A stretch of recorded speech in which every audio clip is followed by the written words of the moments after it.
Përshëndetje, jemi në podcast, jemi në Radar. Ditën e sotme do të flasim për historinë dhe kur flasim për historinë e Shqipërisë, më njëra shkon tek profesori Alban Kraja. Zoti Kraja, faleminderit shumë që jeni me ne për të dytën herë për të folur për temat që na lidhin e shqiptarëve. Faleminderit juve për ftesën. Zoti Kraja, keni bërë një udhëtim të fundit në komunat arbëreshe, në zonën e Kalabrisë. Çfarë ishte ky udhëtim dhe si e përjetuat gjithë atë përjetim që përjeton gjithmonë kur ndodhesh në këto komuna, një mikpritje pa parë apo jo? Patjetër, isha i ftuar në komunën arbëreshe të San Demetrio Korone, apo siç e quajnë ato Shën Mitri. Një komunë arbëresh në zemër të Kalabrisë së sotme, pasi do inaugurohej teatri i arbëreshve, teatri i të gjithë arbëreshve, jo vetëm i asaj zone të Kalabrisë, por i të gjithë arbëreshve. Një teatr relativisht i madh për zonën aty, pasi është një qytet e vogël, San Demetrio Korone, por teatri është shumë i madh, pasi e përsëris është në funksion të gjithë arbëreshve të zonës së Kalabrisë. Aty kryetari i bashkisë të këtij qyteti, një arbëresh i madh do të thoja, zoti Medeo, është një shqiptar i madh apo një arbëresh i madh, i cili ka një ndjesi shumë të madhe përkatësie të qenurit me origjinë shqiptare. Ai manifeston kudo në komunën e tij, nëse shkojmë dhe shohim dhe duke kaluar, duke vizituar thjesht, duke bërë një shëtitje në komunën e San Demetrio Korone, e ndjen këtë frymëzim, këtë përkatësi të qenurit me origjinë shqiptare dhe të krijon një ndjesi shumë pozitive, sidomos për ne shqiptarët modern të Shqipërisë, të cilët kërkojmë gjithmonë ato rrënjë të identitetit ton që janë thellë në historinë mira vjeçare të kombit ton. Ato në Kalabri u inauguruan, siç thash, këtë teatr, unë pata rastin që të flas dhe të përshëndes me rastin e këtij inaugurimi, dhe ishte organizuar dhe me bashkëpunimin e një reviste shumë të njohur, sidomos në botën arbëresh, e cila botohet në Shqipëri, që është Gazeta Alpeve. Një gazetë, një revistë që është dhe online, e cila bëri një prezantimin e saj në këtë event që ishte shumë i rëndësishëm për botën arbëreshe. Por bota arbëreshe sot gjendet dhe përpara një vështirësie, po ta marrim shumë në aspektin ekonomik, pasi atje investimet fatkeqësisht shtetërore janë të pakta në krahasim me veriun e Italisë. Unë ju propozova në fakt që ato të mbledhen, të krijojnë një asociacion të bashkuar, pra një asociacion komunësh arbëresh, pavarësisht se janë të shputura nga njëra tjetra, dhe të kërkojnë që të çojnë përfaqësuesit e tyre në Parlamentin Italian, ashtu siç kanë bërë në të kaluarën. Pasi të kujtojmë që ato kanë dhënë për Italinë, përtej asaj që kanë dhënë për Shqipërinë, që unë do e përkujtoj në pak minuta, kanë dhënë shumë dhe për Italinë, pasi të kujtojmë se ato ishin frymëzuesit dhe ekzekutorët fizik, të quajmë kështu, të atij spedicionit dei Mille, që quajmë këto, të 1000-ve, që ishte spedicioni i cili inicioi, pra i dha nismën e parë, shtysën e parë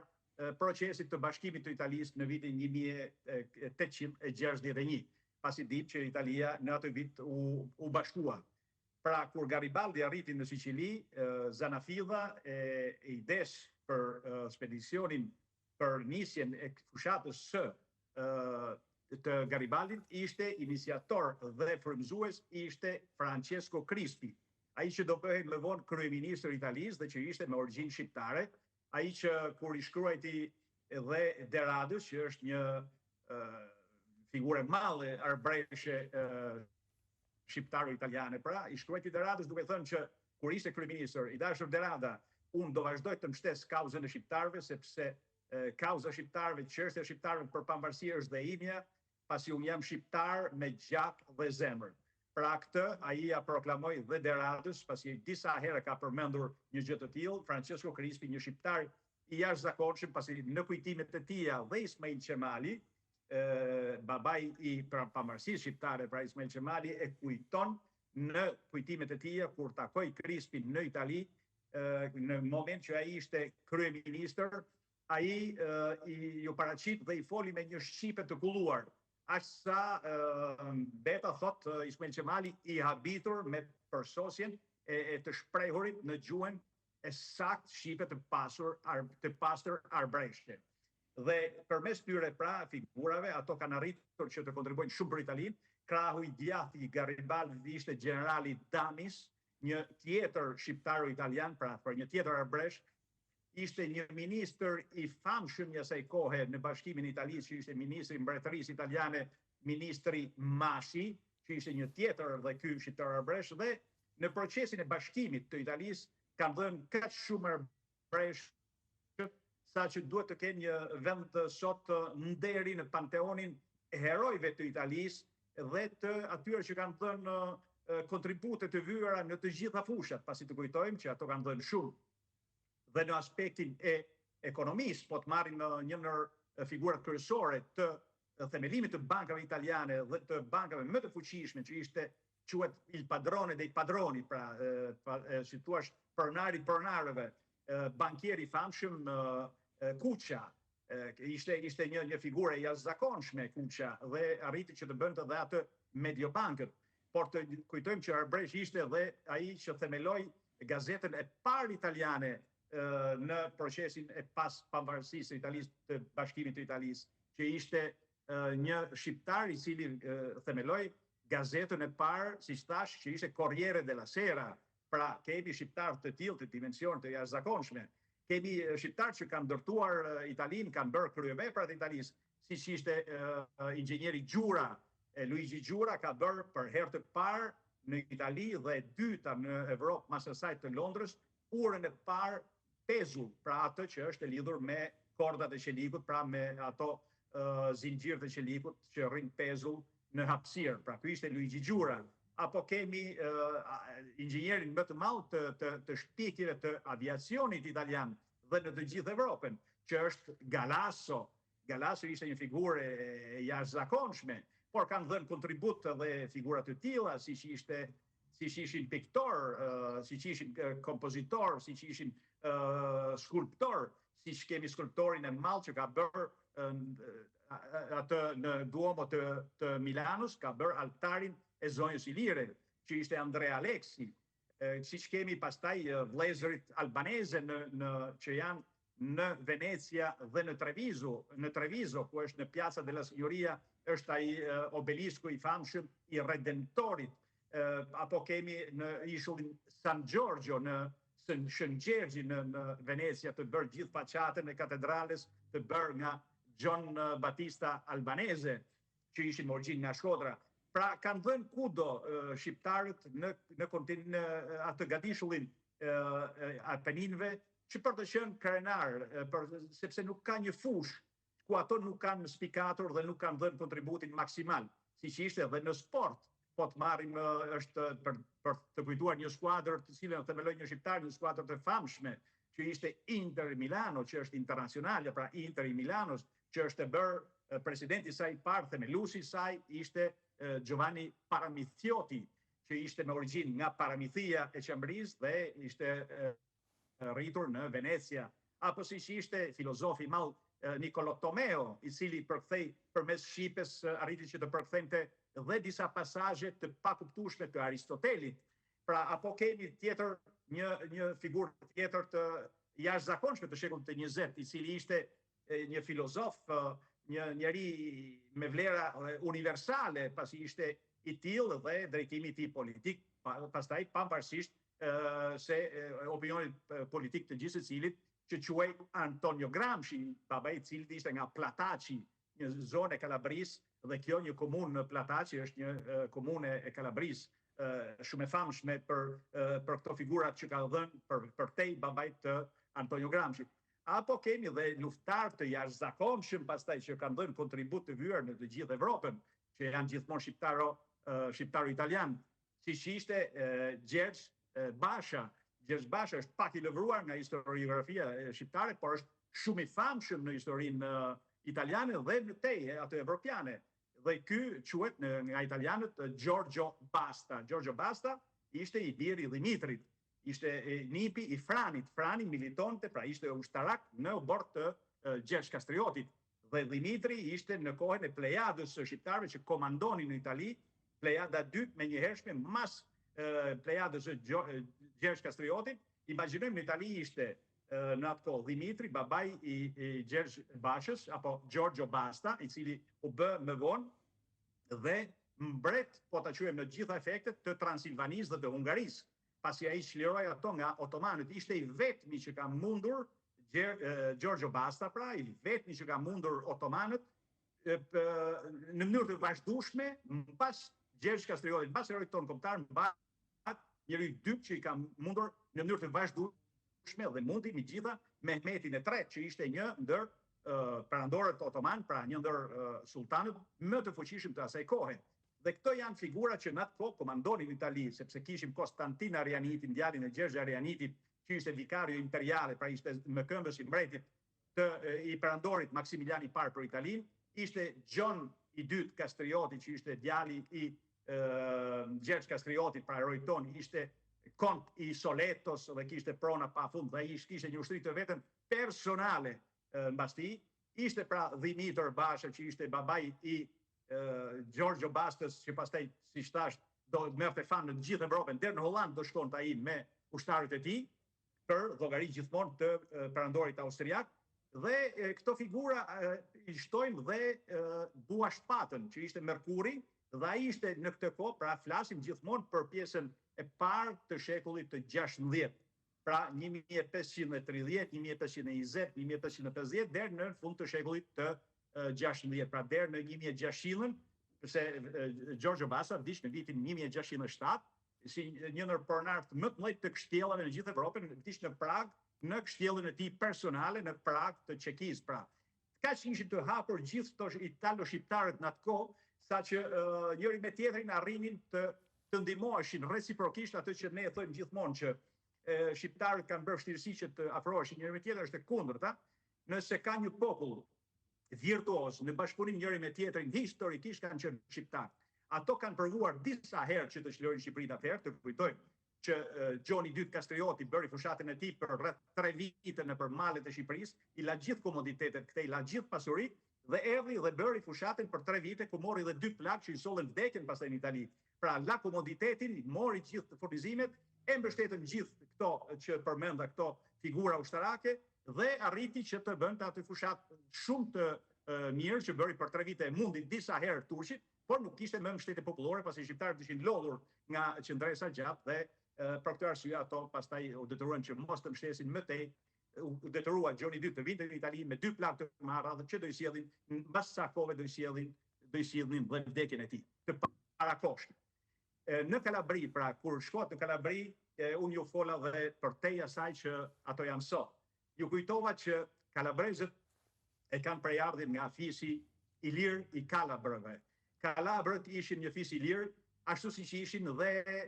Sikulët, që ishin më vonë u lëvizën drejt Sicilisë. Ju kujtova faktin që Kalabrët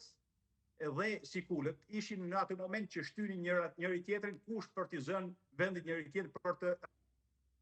administruar gjithë atë zonë të Kalabrisë së sotme, dhe pak më sipër me mesapët kishin konflikte sa herë që ishin dhe ato fis i lirë, që ishin në Puglia. Dhe nga vetë Sikulët që komandonin për para Kalabrëve,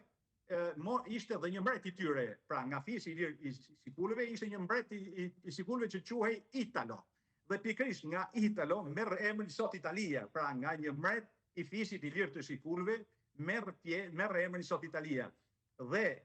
u kujtova atyre kur hynë në konflikt me Kalabrët, që ishin pak më të fuqishëm Kalabrët në atë periudhë, Sikulët u tërhoqën në Sicili. Në Sicilinë e sotme. Dhe është shumë kurios fakti që ato kishin si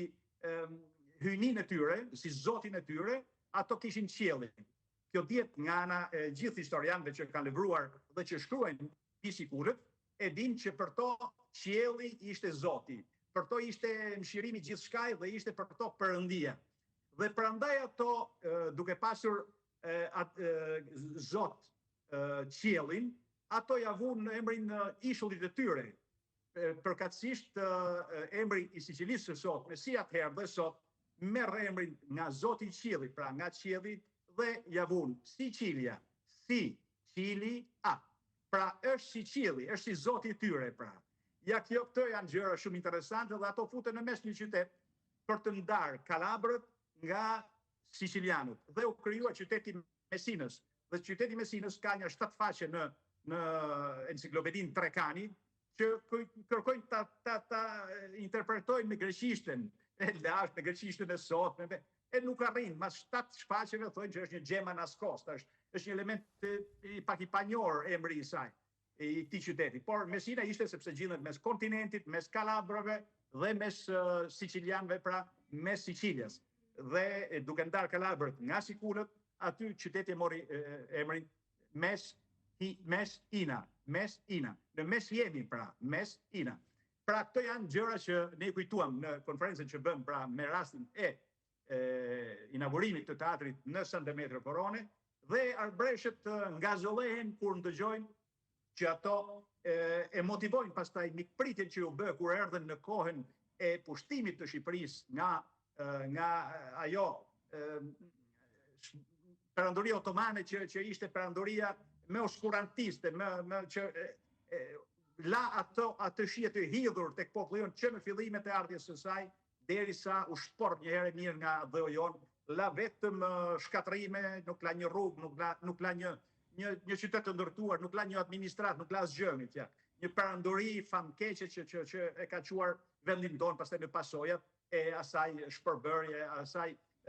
keq qeverisje, asaj si thua keq menaxhimi ekonomik e të gjitha gjërave. Por ato ngazëllen nga fakti sepse e kuptojnë atëherë kur flasim për shqiptarë që ishin këtu përpara arbreshëve, pra për ilirë që ishin gjithandej Italisë, ato e kujtojnë atë ardhjen e tyre të parë dhe atë miqpritjen, sepse ato ishin në fund të fundit atëherë nuk e dinin se çfarë ishte DNA-ja, por e dinin në dialektet e tyre të vjetra, dinin që kishin komponent të asaj gjuhe që erdhi sërish, që është gjuha e atyre shqiptarë, atyre arbreshë që erdhen gjatë shekullit të 15, 16 dhe 17, pasi e kujtojmë se arbreshët erdhen në një periudhë kohore, rreth 3 shekuj kanë vazhduar duke ardhur, sepse persekutimi që vazhdonte në territorin shqiptar, kur them territorin shqiptar, atëherë territori shqiptar ishte nga ishit e Greqisë dhe deri sipër në Dalmaci, pra nga gjithë to territore, u shkputën shqiptarët nga territori mëm dhe erdhën drejt Italisë. Dhe llogaritet në gjithë periudhën e dyndjes së tyre, në të parën ardhje kanë ardhur rreth 200.000 persona, pra në atë kohë 200.000 persona ishin një shifër jashtëzakonisht e madhe. Dhe në komplet në gjithë periudhën 3 shekullore të vazhdimit të hemorragjisë nga vendi jon, sa më shumë atje bëhej shtypja, aq më shumë në njerëzit largoheshin, sa më shumë atje bëheshin reprezalje, aq më shumë njerëzit largoheshin. Dhe prandaj janë pak a shumë, sipas gjitha dokumentet që kemi në dorë, diku rreth 600.000 shqiptar kanë ardhur në periudhë kohore nga 1430 kur kanë filluar të parë 1440, 1460 generalet të Skënderbeut në atë kohë të Gjergj Kastriotit erdhën këtu pasi do ndihmonin, u vendosin këtu me gjithë familje e tjerë, dhe deri në vitin 1700 ca që kanë ardhur dhe janë vendosur në Abruzzo, që është Villa Badessa. Kanë vazhduar pra për një periudhë rreth 3 shekullore. Dhe në veri, sidomos kanë ardhur shumë nga zonat e veriut të Shqipërisë, kanë ardhur zonën e Venecia. Aq sa në Venecë në atëhershme nuk kishte një rrugis që mos kishte të pakten një familje shqiptare. Pra kaq shumë ishin shqiptarët, si thua, prezent në atë kohë në Gadishullin Liri.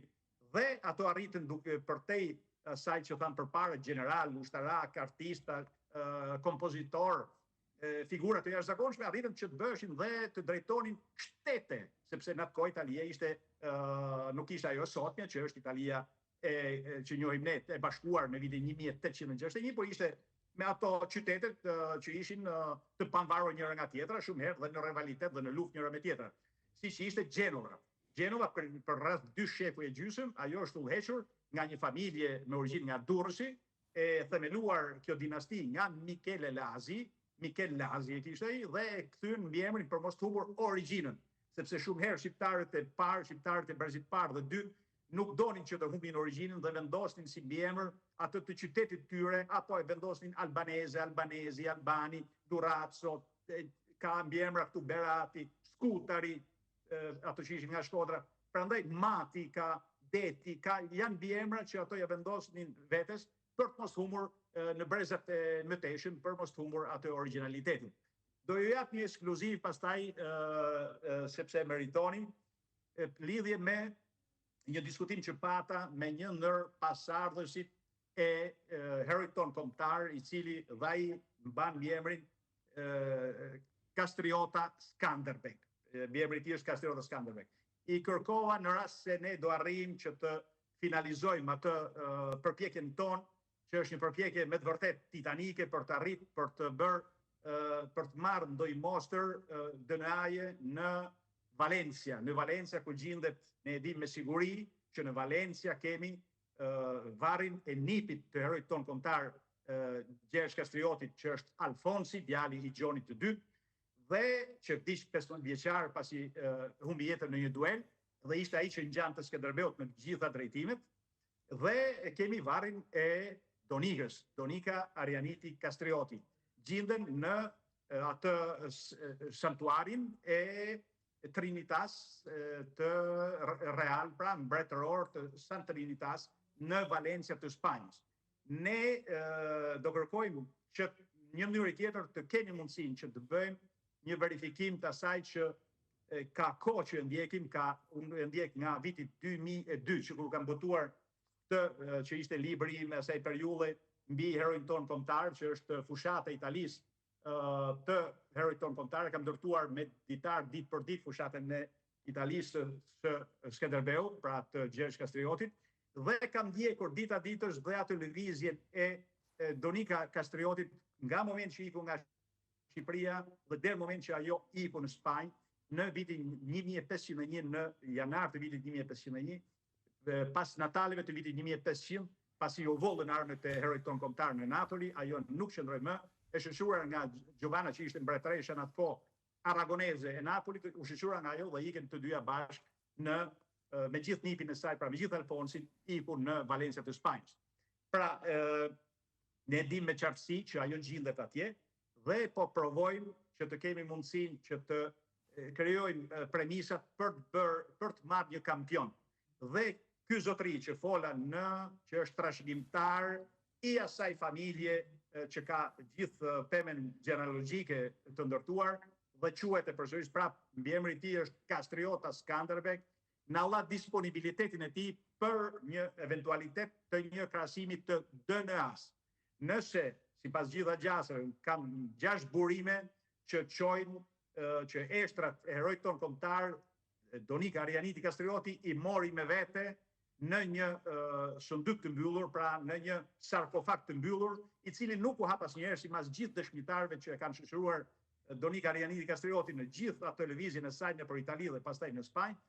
Dhe kjo kasë e mbyllur, pra ky sarkofag i mbyllur, u varros bashkë me të, sepse kishte lënë me amanet, u varros bashkë me të në varrin ku gjendet sot në atë santuarin e Shën Trinitas në Valencia të Spanjës. Pra nëse arrim që të marrim një kampion atje dhe të krahasojmë me Kastriota Skanderbegun ton të sotëm që kemi këtu në Itali, atëherë do kemi me shumë mundësi një përgjigje shkencore të atyre mbetje mortore që janë atje. Do duhej që të lëvizte shteti, do duhej që të lëviznin ministrit, për fat keq nuk ndodh një gjë e tillë. Ne vazhdojmë rrugën tonë, pasi për ne është e rëndësishme që herë të vonë eshtrat e figurave tona të mëdha, eshtrat e Donika Arianiti Kastriotit që e di me saksi që janë atje, eshtrat e nipit të heroit ton kombëtar Alfons Kastriotit që e di me siguri që janë atje, dhe në shumë mundësi dhe ato të heroit ton kombëtar të kthehen në Shqipëri. Të kthehen në Shqipëri së bashku me ato të mbretit Gent, që ne i kemi dhe ato të mbretit Gent në një mauzole këtu në Itali, në Gubbio, në qytetin Gubbio të Italisë, dhe të kërkojmë të krijojmë atë si thua vijshmëri historike të gjithë njerëzve tanë të famshëm, duke filluar nga ato dhe duke vazhduar dhe me figura të tjera që kanë kontribuar shumë për atë tonë, që na kanë ndritur fytyrën dhe na kanë zbardhur faqen në kontekstin evropian për shekuj me radhë, pasi ta dim, në qoftë se ne në vitin 1912 ne undam, pra na përçan, na prejnë kufit, na syrgjynosën, pra na hoqën territorin ton, na shqyen territorin ton, në vitin 1913 dhe sidomos në atë konferencën e vitit 1920, kur shkonte Gjergj Fishta me adhetar tjerë me gjithë rresht njëri pas tjetrit shkonin dhe kërkonin drejtësi për kombin shqiptar, duke kujtuar veprën e heroit ton kombëtar Gjergj Gjon Kastrioti Skënderbeu, ato arritën të bindin fuqitë e mëdha, qoftë në 13-ën, qoftë 1920-ën, për të rinjohur të paktën aq i vogël, po për ta njohur shtetin shqiptar. Përndryshe ne do kishim përfunduar si kurdët, do kishim përfunduar pa dhe, do kishim përfunduar të përqarë dhe të ndarë në gjitha shtetet. Nuk e di se si mund të kishin shkuar punët sot, por një gjë është e sigurt, nuk do kishim pas një shtet ama. I vogël, aq i vogël sa është i papranueshëm konceptualisht se sa ishim ne, por të paktën e kemi një shtet të vogël nga i cili duhet të nisim dhe të aspirojmë gjëra më të mëdha. Kjo ishte merit kryesore e asaj familjes Kastrioti, që ishte familja më shquar e gjithë midjeqarit të dytë të vendit ton dhe pa diskutim që Gjergj Kastrioti është figura qendrore evropiane e gjithë midjeqarit të dytë. Pra ne po përpiqemi të ngrejmë këto figura dhe t'i sjellim atje. Ka shumë prej atyre që mendojnë që do ne vjellin, do ne grabisin. Kishte një ekonomi relativisht të mirë që i lejonte që të vazhdonte të qëndronte. Pra kishte dhe eksport në atë kohë Shqipëria përmes porteve të saj, sillte Kripën deri në Brindisi, sillte Pelhurnat deri në Rom, sillte në atë kohë kishte dhe të korrat që ishin të shumta. Pra ne kemi mundësinë që të ngrejmë edhe një herë në pjedestal atë familje që la shumë për Shqipërinë dhe duke ngritur të në pjedestal ngrejmë kombin ton lart, ngrejmë figurat tona, ngrejmë dhe imazhin ton, pasi të kujtojmë edhe një herë që ne shqiptarët jemi populli më paqësor në botë, populli më jashtëzakonshëm në botë. Të jap vetëm dy shembuj. Ne kanë 200 sa vite që serbët e dim shumë mirë që janë sjellur në mënyrë barbare, njerëzore me shqiptarët, duke filluar nga qytetet dhe fshatrat rreth Nishit, që ishte Nishi, ishte qyteti jonë, ishte qyteti ku lidhi Konstantin i Madh, ai që solli pastaj alfabetin edhe një herë pellazik e futi në lojë për t'i dhënë një alfabet kryeqytet i lirë që ishte në atë kohë Konstantinopoli, të Ilirisë që do krijonte ai. Pra dhe atë e mori pastaj siç na dëshmon dhe historiani Marcellinos quajnë romakët Marcellinus, ai na jep shumë element historik të asaj kohe që na tregon që solli futi edhe një herë në funksion në Konstantinopol, pra në Stambollin e sotëm, atë alfabetin tallas, vetëm për të bërë edhe një herë ringjalljen e identitetit të ilirëve, të pellazëve, të lashëve të tjerë. Pastaj atë e mori Kisha, siç e dim, dhe ja kaloi edhe një herë ja kaloi grekëve të sotëm. Pra këto janë gjëra që ne nuk duhet të na ndalojnë në rrugën tonë, por ne duhet të vazhdojmë të nxjesim këto figura, të nxjerrim këto figura dhe të përfaqësohemi me to. Dhe të kujtoj atë që serbët pra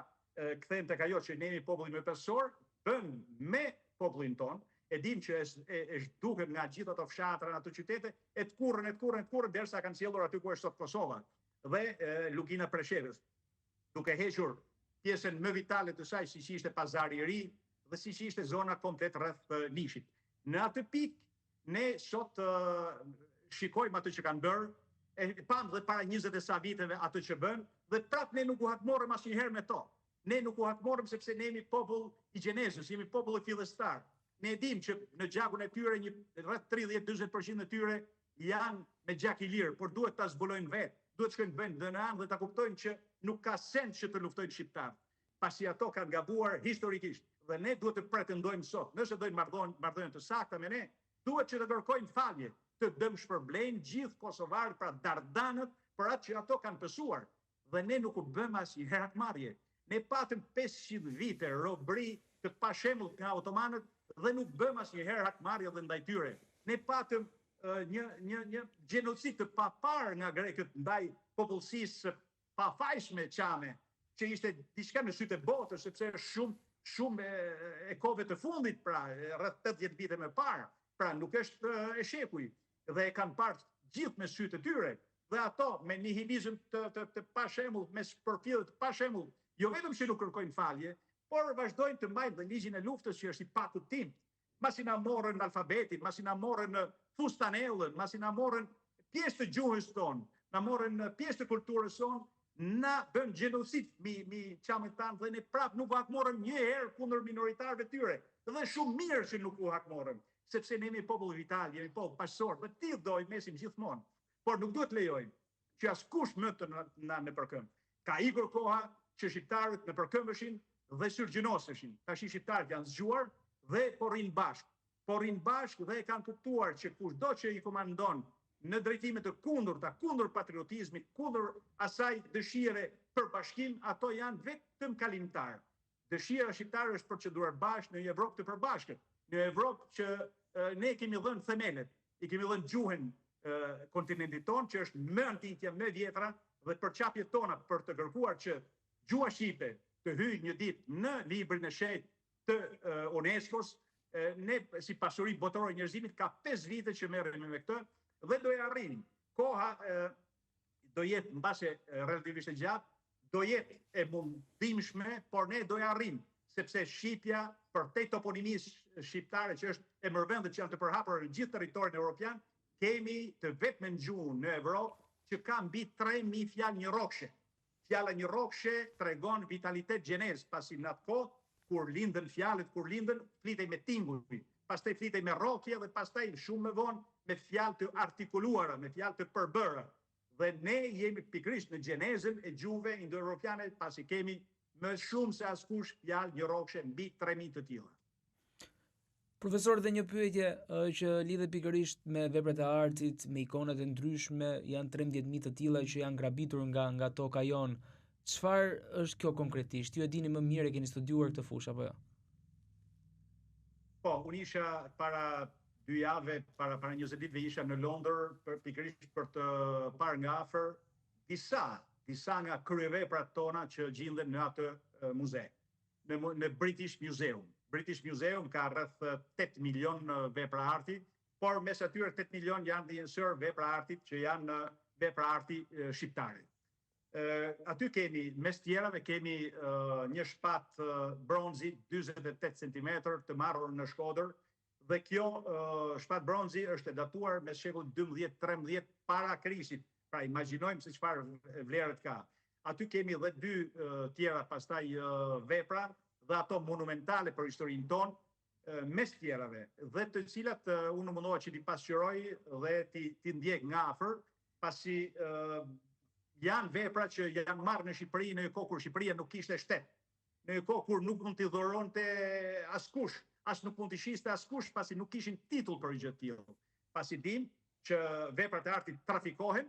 dhe nuk shiten, pasi një shtet që shet veprat e tija të artit është një shtet që ta kuptojmë vetëm fjalën që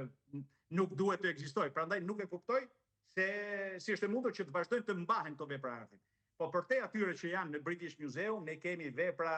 të një rëndësie jashtëzakonisht të madhe për historinë tonë, për arkeologjinë tonë, për të kaluarën tonë, që janë dhe në Louvre. Janë 20 të tilla që janë vepra të rëndësisë së veçantë, plus tjera që janë më të vogla. I kemi në Muzeun e Saint-Germain, i kemi në atë të Delis Invalid, i kemi në Muzeun e Stambollit, i kemi në muzet e Beogradit, i kemi në muzet e Athinës dhe të Pireut. Pra ne kemi të shpërndara veprat e artit tona, mbi 13.000 kemi llogaritur që nga viti 1824 deri në kohët tona moderne. Dhe vetëm nga viti 1991, pra, në momenti i demokracisë shqiptare, pra, mas rënjës së komunizmit, deri në vitin 1997, për periudhë kohore 7 vjeçare, pra para 30 viteve, nuk jo para shekujve, janë zhdukur rreth 2300 vepra artit nga muzeumet tona. Pra janë vepra artit të listuara, të vjellura, të zhdukura, dhe gjenden sot me paftërsi më të madhe në shumë muzeume. Shumë herë janë anonime, nga një herë janë me përkatësi dhe e kanë vendosur përkatësinë të ardhur nga Shqipëria, por pa thënë si tek kanë ardhur atje. Pra këto janë vepra që ne vazhdojmë. Kemi një grup 12 vetësh, i cili po punon në mënyrë të vazhdueshme për mapaturën, për të gjetur kudo që janë këto vepra arti. Në momentin që do kemi gjithë listën komplete, do kemi gjithë atë hartën se ku janë, atëherë do ja dorëzojmë patjetër Interpolit, që të marrë masat e duhura, pasi shumica tyre janë të vjellura, të trafikuara. Pra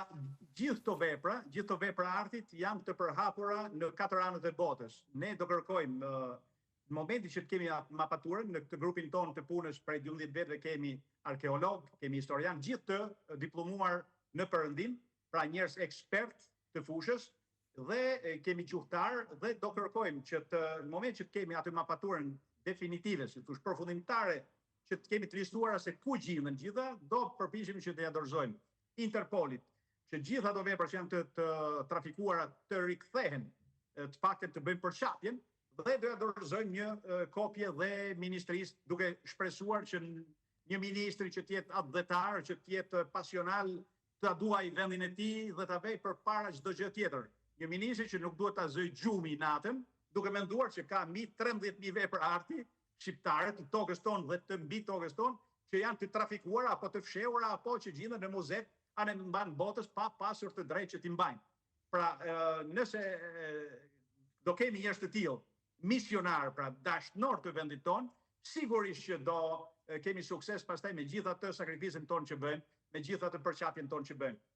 Dhe diçka të fundit do ishte shumë e rëndësishme që të fillohet përqapja për të futur një herë në shkollat tona fjalor atë, nëse e shikon, ky është alfabeti ai që ne quajmë pellazgjik, që sipas Han është eksakt pellazgjik, dhe është alfabeti për të cilin u vra, u dogj, u persekutua, më keq se Giordano Bruno, një atdhetar i madh, një gjuhtar i madh shqiptar që e kishte emrin Vaskal Todri Haxhi Filipi. Pra, të kërkojmë që ta fusim edhe një herë në shkollat tona, krahas atij alfabet që kemi, që është i jashtëzakonshëm, është progresist, është i mirë gjitha, por të fusim dhe mësimin paktën në disa shkolla speciale. Të fusim dhe mësimin e këtij alfabeti që kur të gjejmë ato shkrimet e nën tokës tonë që dalin për herë me këtë alfabet, mos na thojnë tjerë, jo, po këto janë shkrimet tona. Të kërkojmë atë që bëri gjuhtari italian Francesco Ribezzo, i cili 300 shkrimet mesapike të shekullit të 4 para Krishtit, i përkthej me shqipen e sotme, të ishin të shkruara pikërisht me këtë alfabet, që është alfabeti Pellaz, sipas Han dhe sipas Vaskal Todrit. Pra, kjo është në mënyrë të përgjithshme ajo që ne përqapjet që po bëjmë sot, dhe mundimi i joni përditshëm në shërbim të dheut, pasi çdo natë kur shkojmë të flejmë, mendojmë e bëjmë sot detyrën për atë dheun, dham diçka për atë dheun, ndërtuam dhe një gum, një tull më tepër në atë murin që duhet të ndërtojmë të gjithë bashkë, që në mos shemet kurrë, që është muri i atdhetarisë shqiptare. Profesor Kraj, faleminderit shumë që ishte me ne në këtë intervistë, është ndër të vetmit intervista kur unë nuk bëj shumë pyetje, pasi enciklopedia juaj që lidhet gjithmonë me tokën shqiptare dhe atë që ne na personifikon është tejet e larmishme dhe unë kurse si nuk dua të ndërhyj te kjo. Faleminderit shumë që ishte me ne.